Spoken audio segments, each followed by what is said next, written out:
into the Masterchef kitchen today. I'm so relieved to be here. I did not leave my family and my son at home to just go home with nothing. I want to be in the culinary world, and I'm fighting for it. Welcome back from Vegas, everyone. Luca and Kathy went head-to-head in an epic battle on the Vegas Strip. And it was close, very close. But we had to send somebody home. So in a moment, either Luca or Kathy will walk through those doors. Kathy and I, instantly, we were like best buddies. And it's going to be really hard if she leaves. Please, welcome back.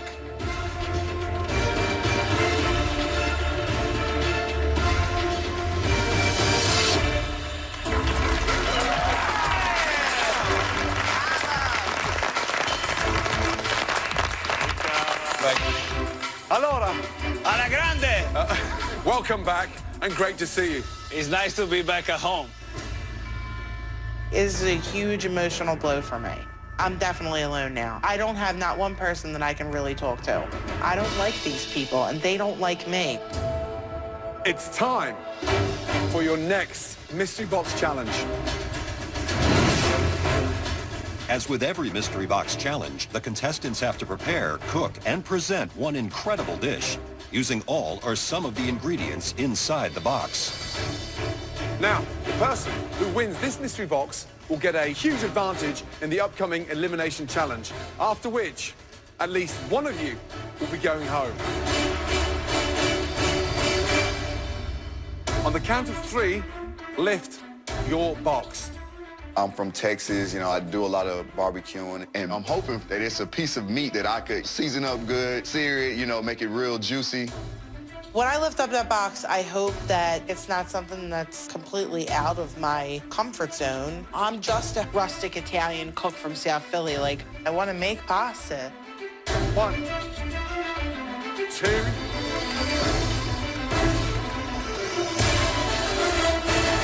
3, lift. Which language is that? Is this Russian? Oh, what the? Oh, come on. What is that? What did you give us? You guys all look a bit puzzled. And that's the idea. This is a bounty of ethnic ingredients from Russia, Spain, China, all around the globe. Usually we tell you exactly what you have under your mystery box. Today, however, you'll have to work it out for yourselves. The secret of a great chef is the ability to discover and conquer any available ingredient anywhere in the world and have the skill to make it taste delicious. So take these exotic foreign ingredients and make us one delicious dish in 60 minutes. Your time starts now.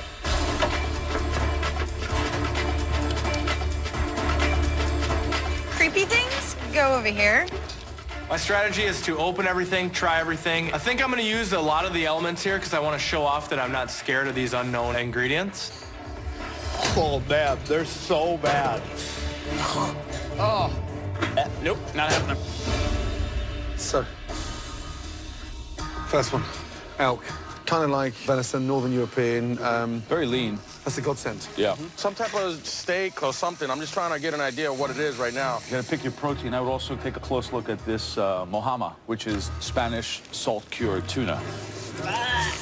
here we have Okinawa sweet potato. So obviously from Japan. It's a nice purple color inside. It's kind of like a yam. It's super starchy. Very starchy. These are the cod's liver. Very popular in Russian patties. No, that is gross. That is the most disgusting thing I've ever seen in my life. Ugh. You smell that? Is this ground moss? The Chinese ground moss, yeah. So it needs to be reconstituted, rehydrated, and it comes out like the texture of a noodle. Right? Wow. What is this? This is Chinese pubic hair. It's like a Halloween costume put in a bag. Put it on right now. Oh, my God. That's hair. That's a legitimate bag of hair. Well, you'd have to be really hungry to eat this. What would you make, Graham? I see a piece of protein right there. I'm going right after that. I'm doing elk, like pan-seared, sliced thin, cube up, roast off some of the Okinawan sweet potato. Seems like the obvious easy route, though, right? Absolutely, but I think if I can perfect that, I'm home free. 25 minutes gone. You've got 35 minutes to go. I've been on such a big stage playing in the NFL. I don't get nervous. When I'm cooking, I'm actually like calm and in my own zone. How you doing, boss? That's some good-looking meat on the grill. Do you know what it is? I have no idea, but I know it's gamey because it don't have a lot of fat in it. So Okay. Did you taste it? I pounded it out to try to make it thin. That's a good idea. Smart. Yeah, and I got a puree. I know it tastes kind of like sweet potato, so I put a little cinnamon in there, a little cream. Good luck. Good luck. Thank you. Right, Jordan, Hey, Chef. what are you making? I'm gonna do kind of a stacked salad because all these flavors, there's some great bitter notes, there's some great sweet notes. I'm gonna mix in baby eels, I'm assuming. So you're quite comfortable. Yeah, I'm feeling all right. You've got 20 minutes to go. Alrighty, Good luck. thanks, Chef. Jimmy, what are you making? I'm trying to do maybe like a surf and turf type thing. What is that? It's some type of steak. It tastes delicious. I cooked it real quick. What's in the pan? What do you got going on? This is like some type of clams. This is like little baby eels or something. Okay. And I'm just see if I can make like a salad with this, and I'm hoping that the flavors come together. Good luck. Right, Lynn, so what have you gone for? I'm gonna do kind of a taro root puree. A little sweet to a little bit of acidity for my tartare. Tartare. Yes. So how are you going to spice that tartare up? A little bit of lemon zest, some herbs to kind Lemon of liven zest. it up, make sure it's bright. I think lemon zest is the best way to go. Good luck. Thank you, Chef. So based on everything we've seen, who's your money on?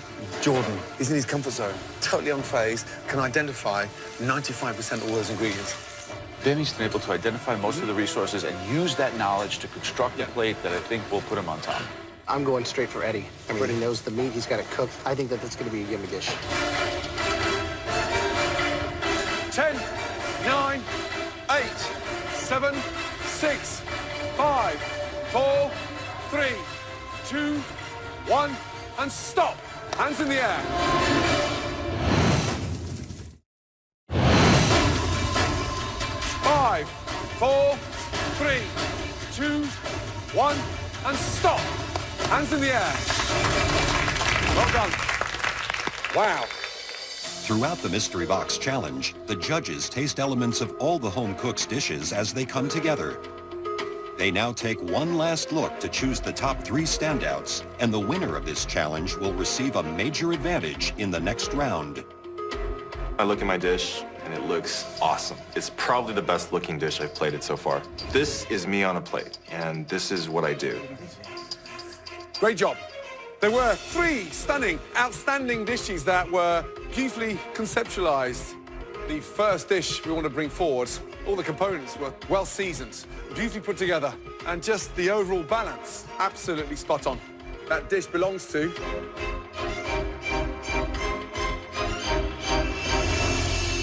Eddie. Let's go. Finally, like, I'm in the top 3. I've been working hard, you know, and putting out good dishes. It's paid off, and, you know, I'm happy. Wow. That's a scapegoat. That's easy to do. Everybody can cook a piece of meat. First of all, what do you think your dish is? I'm not sure about the meat. I know it's very gamey. Well, let me tell you first what's on the plate, shall I? Please do. The puree is a purple Japanese sweet potato. And the protein? Elk flank. Okay. Now, how did you cook the elk? Just a quick sear on that flatnet, looking for medium. And the greens? I fried them in a little olive oil, lemon zest, salt and pepper. That's delicious. The balance is correct. The sear and the elk, stunning. The puree is just smooth, delicate, and really well put together. Good job. Thank you. Well done. Thank you.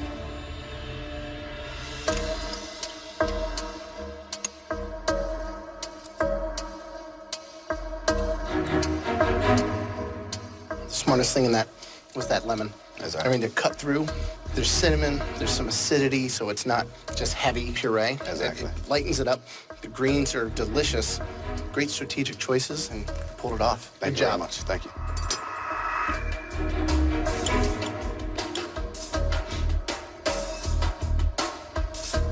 This dish may look simple, but it's actually very complex. Good job. Thank you very much.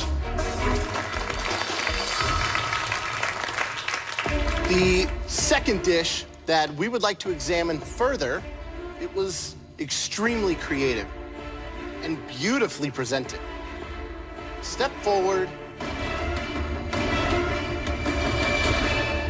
Jordan. All right, beautiful. So, you tell me what the dish is. It's a cold salad with like a black vermicelli base of noodles with sea grapes in it for the saltiness. And then there's, I'm guessing, maybe like a tuna jerky, some greens of sort, maybe a bok choy cousin or something. How about on top here? Crisped up some worms of sort. So, they're baby eels. Oh, all right. What do you think this was, the bottom? Some sort of black vermicelli noodles. Actually, a Chinese black moss.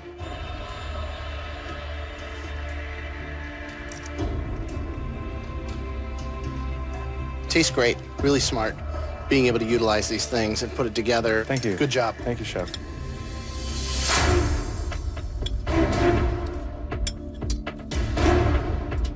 It's smart. You've got the balance right, the seasoning. And then these chips, you know, to put that into a crisp and get it that tasty with that saltiness, you brought that in. Welcome to the top three. Great job. Chef. Thank you. Thank you. Good job. Really good job. The third and final dish that we want to taste. Please step forward. Beaming. Lynn, whilst you visually put things beautifully on the plate, you need to season them. It's a beautiful plating. From a guy like you to get that kind of finesse, really impressive. Tell me about the dish.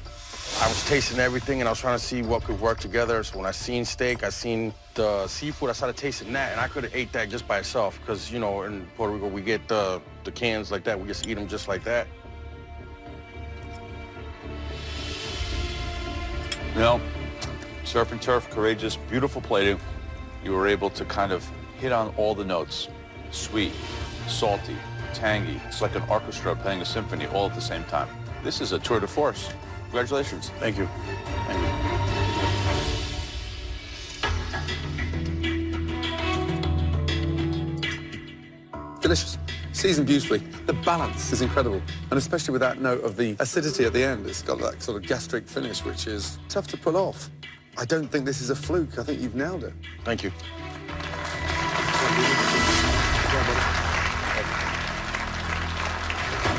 Gentlemen, 3 stunning dishes. There can only be one winner. The person that cooked the best dish tonight will gain a huge advantage. Unlike any other advantage we've given out in the history of this competition. Congratulations.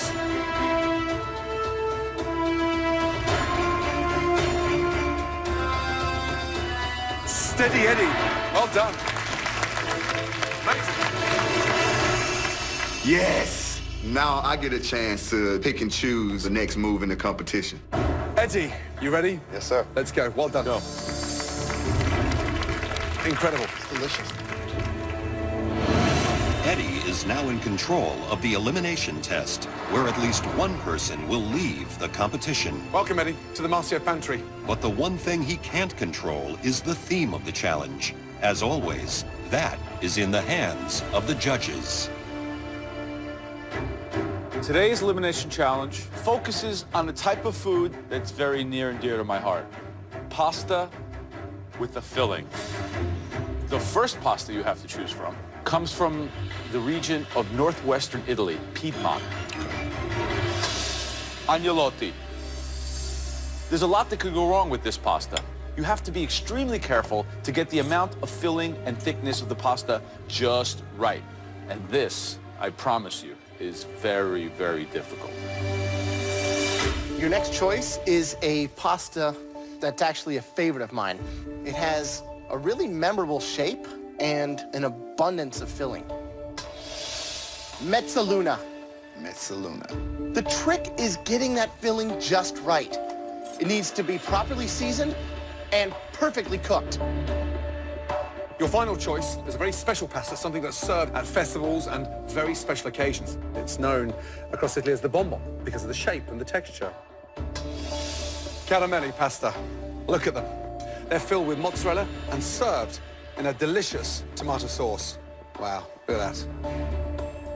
Seeing as you won the Mystery Box Challenge, your first advantage is that you will not have to cook in today's elimination challenge. So, Eddie, which stuffed pasta will everybody out there have to make? I want to go with the most difficult dish. Smart. So I choose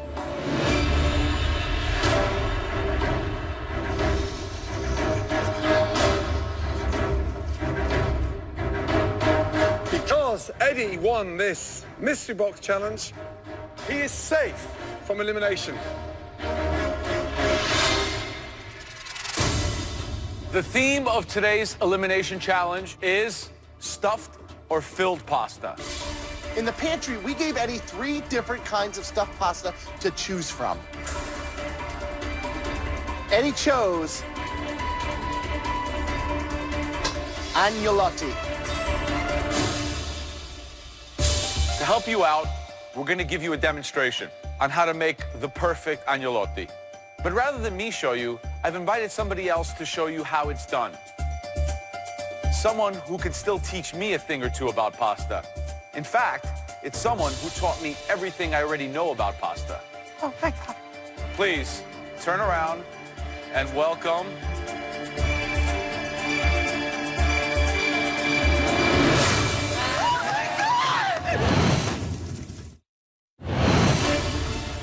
To help you out, we're going to give you a demonstration on how to make the perfect agnolotti. Please, turn around and welcome best-selling cookbook author and restaurateur, Mama.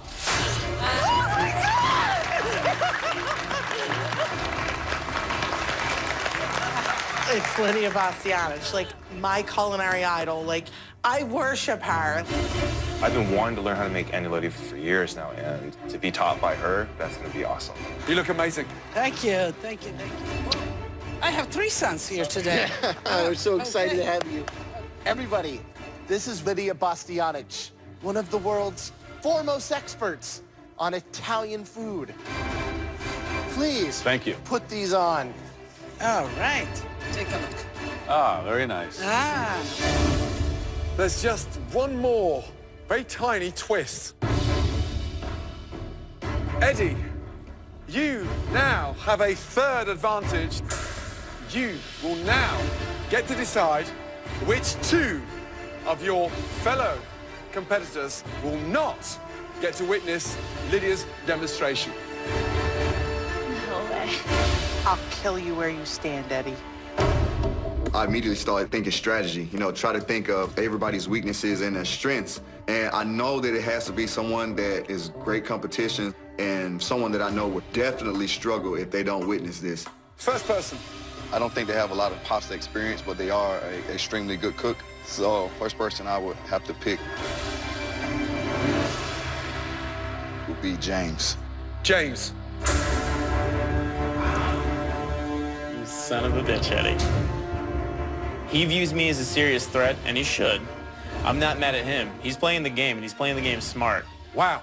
For my second choice, being around this person, I noticed that they ask a lot of questions and they learn a lot of things by asking a lot of questions. So I'm gonna have to say Lynn. Lynn.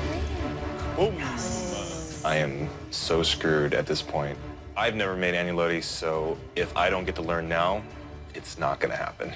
James and Lynn, please, both of you, leave the kitchen and wait until this demonstration is over. As for the rest of you, make your way down. How excited are you? I'm like shaking. let's do All it. right, guys. So, where do we begin? We're gonna make just simple egg pasta. This is about 1 pound of flour. You make a well here. There's 4 whole eggs and 5 egg yolks. Put it in here, a little bit at a time. So the ratio of liquid is very important. You want the pasta to be smooth and buttery and soft. You continue the kneading. We do it by hand because that's the best way to do it. So from here, we let it